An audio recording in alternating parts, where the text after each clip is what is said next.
এই প্রশ্নোত্তর স্কিল যোগীর গাইডবুক থেকে নেওয়া হয়েছে। লিঙ্কে নিচে বিবরণে দেওয়া আছে।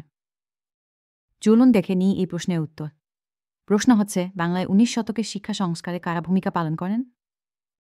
উত্তর হল, বাংলায় 19 শতকের শিক্ষা সংস্কারে ব্রিটিশ শাসক ও ভারতীয় সমাজ সংস্কারকরা উভয়েই গুরুত্বপূর্ণ ভূমিকা পালন করেন। ব্রিটিশ শাসনের শুরুর দিকে শিক্ষা ব্যবস্থা ছিল ধর্মীয় কাহিনী ও ভাষা শিক্ষার উপর নির্ভরশীল।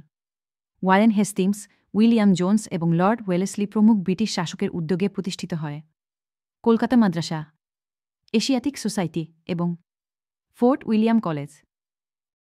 ভারতীয় সমাজ সংস্কারকদের মধ্যে রাজা রামমোহন রায়, ডেভিড হেয়ার এবং ঈশ্বরচন্দ্র বিদ্যাসাগর শিক্ষার প্রসারে অসাধারণ ভূমিকা পালন করেন। তারা ইংরেজি শিক্ষা এবং পাশ্চাত্য বিজ্ঞানের প্রচলন করে শিক্ষা ব্যবস্থার আধুনিকীকরণ করেন। ঈশ্বরচন্দ্র বিদ্যাসাগরের উদ্যোগে প্রতিষ্ঠিত হয় হিন্দু কলেজ এবং বেথুন স্কুল।